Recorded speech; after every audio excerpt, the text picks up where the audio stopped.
حضرت بایزید بستامی کہتے ہیں کہ میں نے اپنی ماں کے آگے ہاتھ جوڑے، میں نے کہا امی تجھے راضی کروں یا رب کو راضی کروں؟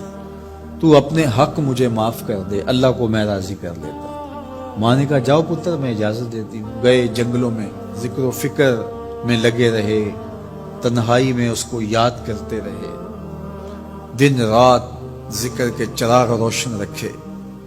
12 سال گزر گئے حق کی تلاش میں۔ ایک دن واپس بستام کے قریب سے گزر رہے تھے، خیال آیا چلتے چلتے ماں کو سلام کر جاؤں۔ دروازے کو دستک دینے لگے تو اس خیال نے ہاتھ روک لیا کہ ساری زندگی ماں کو سکھ تو دیا کوئی نہیں، اب دکھ بھی کیوں دینے لگے؟ رات کا ایک پہر بیت گیا ہے، سردیوں کی لمبی رات ہے، ماں بستر میں لیٹی ہوگی، تیرے لیے اٹھے گی، دروازہ کھولے گی۔ دروازے کے ساتھ ہی لگ کے بیٹھ گئے اور ساری رات کاٹ دی، اس خیال سے کہ ماں کو تکلیف نہ ہو۔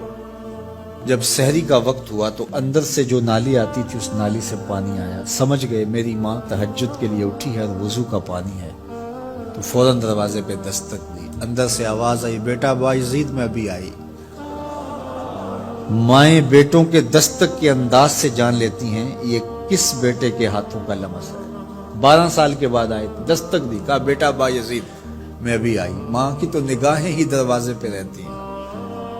اللہ اکبر۔ کہتے ہیں کہ ماں نے دروازہ کھولا، 12 سال جنگلوں کی خاک چھانتے بیت گئی تھی، پراگندہ صورت، بکھرے ہوئے بال، پھٹے ہوئے کپڑے۔ میری ماں کی جب نگاہ میرے پہ پڑی تو اس کی چشمان سے موٹے موٹے آنسو ٹپکنے لگے، اور اس نے ایسے ہاتھ پھیلا کے کہا مالک میرا بیٹا بایزید تیری طلب میں نکلا تھا، تو نے ابھی تک اسے اپنا قرب نہیں دیا؟ حضرت بایزید بستامی کہتے ہیں 12 سال کی ریاستوں سے جو کچھ نہیں ملا تھا ماں کے اٹھے ہوئے ہاتھوں سے مل گیا۔ میں نے کہا مالک میں تجھے کہاں ڈھونڈ رہا ہوں، تو کہاں موجود ہے؟ تو ماں باپ کی رضا اللہ کی رضا کا دروازہ کھولتی ہے۔ جن لوگوں کے ماں باپ ناراض ہیں اور وہ جا کے پیر صاحب کی خدمت کرتے ہیں اور میاں ماں کے قدم چومو، باپ کی ٹانگیں دباؤ، ان کی خدمت کرو، تمہارے پہلے مرشد وہ ہیں، ان کو راضی کرو، پھر کسی شیخ کامل کی صحبت میں آنا، دیکھو کیسے دل کی بند کھڑکیاں کھلتی ہیں۔ ایک مرشد تو ناراض کر آئے اور دوسرے مرشد سے تمہیں کیا ملے گا؟ تو راستہ یہیں سے کھلے گا۔ والدین کو کبھی ناراض نہ کرو، والدین کو کبھی دکھ نہ دو، والدین کو کبھی تکلیف نہ پہنچاؤ، اور والدین کو بھی چاہیے کہ اپنی اولاد کو اپنا نافرمان نہ بنائے۔ ایک بزرگ فرماتے ہیں کہ مجھے برابر 30 سال ہو گئے ہیں کہ میں اپنی اولاد کو کوئی حکم ہی نہیں دیا، کوئی حکم نہیں دیا۔ کوئی چیز مجھے چاہیے بھی ہوتی ہے تو میں بصیغہ امر نہیں کہتا، بلکہ ایسے ہی بات کرتا ہوں۔ پانی چاہیے تو یہ نہیں کہتا بیٹا پانی لے کر آؤ، میں ویسے کہتا ہوں پیاس لگی ہوئی ہے، تو اگر وہ سمجھ جائے اور وہ خود لے آئے تو اچھی بات ہے، لیکن اگر وہ نہ لائے تو میں نے اس کو حکم ہی نہیں دیا، امر ہی نہیں کیا، تو اس امر کی مخالفت ہی لازم نہیں آئے گی۔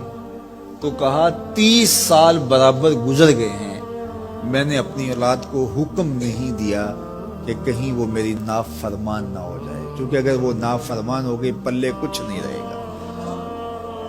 جو اولاد ماں باپ کی نافرمان ہوتی ہے وہ ہوا میں بھی اڑیں، وہ چرخ پہ بھی جھولیں، وہ زمین پہ گرنے والی ہوتی ہیں، کبھی کامیاب نہیں ہو سکتی وہ اولادیں جو ماں باپ کی گستاخ، بے ادب اور نافرمان ہوتی ہیں۔ وہی اولادیں سرخروغ، کامیاب اور کامگار اور بامراد ہوتی ہیں جو ماں باپ کی خدمت کرتی ہیں، ماں باپ کی دعائیں لیتی ہیں۔